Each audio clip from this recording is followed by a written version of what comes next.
출가 전 우연히 금강경을 처음 만났을 때 나는 금강경 안에서 금강경을 찾아다니다 포기하고 말았습니다.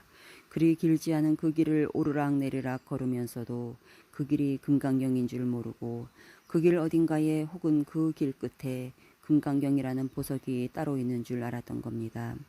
겐지스강의 모래수만큼이나 많은 삼천 대천 세계를 실보로 가득 채워 보시한 공덕보다 이 경을 받아 지니고 읽고 외우는 공덕이 더 크다라고 말하는 이 머릿말 같은 말들이 그대로 금강경 본문임을 상상하지 못해서 손가락 끝이 가리키는 달을 찾느라 내 시선은 아득하기만 했습니다.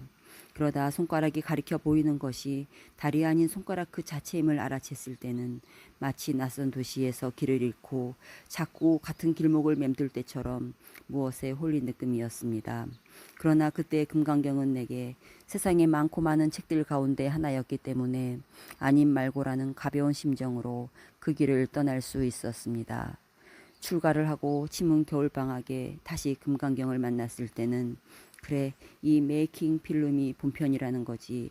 그리 무겁지도 않고 길지도 않은데 받아 지니고 읽고 외우는 게 어려울 것도 없지. 마음 먹고 사경을 시작했습니다. 공덕을 바라서는 아니었습니다. 집을 떠났으니 어디로든 한 걸음 떼야 할 것 같았는데 그 길이 마침 금강경이었을 뿐. 알다시피 그 길 초입에 펼쳐진 풍경은 이러합니다.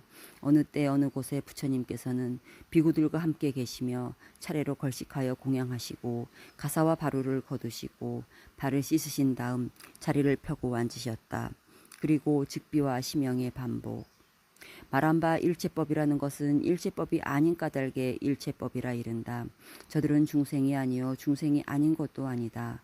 중생이라는 것은 열애가 중생이 아니라고 설하였으므로 중생이라 이른다. 열애께서 설하신 삼천대천세계도 세계가 아니므로 세계라 이름합니다. 다시 만난 금강경은 여전히 속을 헤아릴 수 없는 깊은 우물이었습니다. 이왕에 출가를 했으니 여기서 끝장을 봐야 한다는 절박함과 사국의 한 구절로 단밖에 치지 못하면 죽도 밥도 안 될 것 같은 조바심 때문에 피로감은 가중했고 그 심연이 주는 긴장을 견디지 못한 나는 비틀거리며 그 길을 떠나야 했습니다. 그리고 이제 다시 금강경을 걷습니다. 2번 헤어졌다 다시 만난 금강경은 많이 달라져 있었습니다. 단박에 내리꽂히는 벼락 같은 사자오는 아니라도 통 알아듣지 못할 말도 아니었습니다. 가랑비처럼 졸졸거리며 금강경의 말들이 내게로 흘러들어오기 시작하자 삼키지도 못하고 뱉지도 못해서 목구멍에 걸려있던 이번 생의 멍울들이 녹아내립니다. 목울대를 아리게 했던 멍울들이 녹아내리자 그 틈으로 이번 생의 순간순간들이 주마등처럼 흐르기 시작합니다.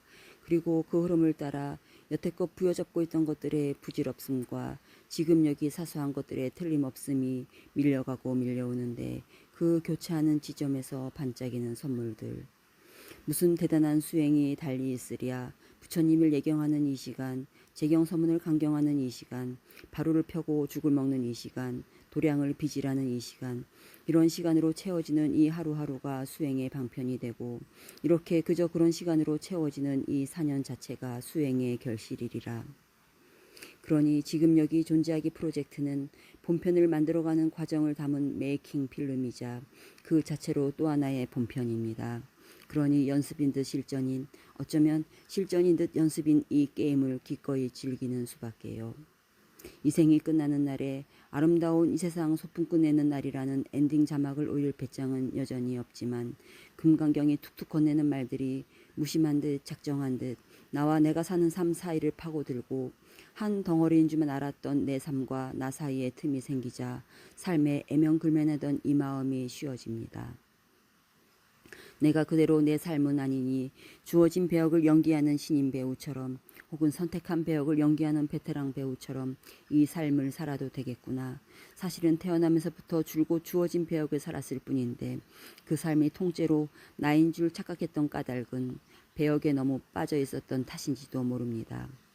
막이 내린 지가 언젠데 누구의 자식으로 누구의 친구로 마치 운명처럼 살았던 기억을 이제 비로소 내려놓습니다. 한결 어깨가 가볍습니다. 청암사 학인이라는 지금의 배역도 너무 심각하게 살아내지는 않을 작정입니다. 말이 되는 것 같기도 하고 아닌 것 같기도 한 말들을 받아 지니고 읽고 외우다 보니 나한테는 말도 안 되는 일이 누군가에게는 그럴 수도 있는 일이 되고 나한테는 당연한 것이 누군가에게는 당연하지 않을 수도 있다는 걸 받아들이게 됩니다. 드디어 나와 법, 나와 세계 사이에도 숨통이 트이려나 봅니다. V자를 그리며 비행하는 철새들의 행렬에서 길잡이 새의 역할은 온몸으로 공기의 저항을 받아내는 거라지요. 나머지 새들이 저항을 덜 받고 힘을 아껴 장거리 비행을 할 수 있도록 말입니다.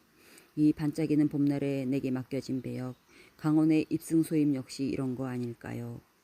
덧붙여 공기의 저항은 새를 힘들게 하지만 그렇다고 공기가 없으면 새가 날 수 없듯이 학인이란 존재는 대중과 부딪히는 그 힘에 몸을 실어야 비상할 수 있고 그 경계에서 파닥거리는 안간힘으로 전진하는 건 아닐까요? 이 영화의 엔딩 크레딧을 미리 써봅니다. 블록버스터는 아니지만 반전의 재미 쏠쏠했던 이 드라마를 끝까지 지켜봐 주셔서 그리고 함께 출연해 주셔서 특별히 더 감사하다고요.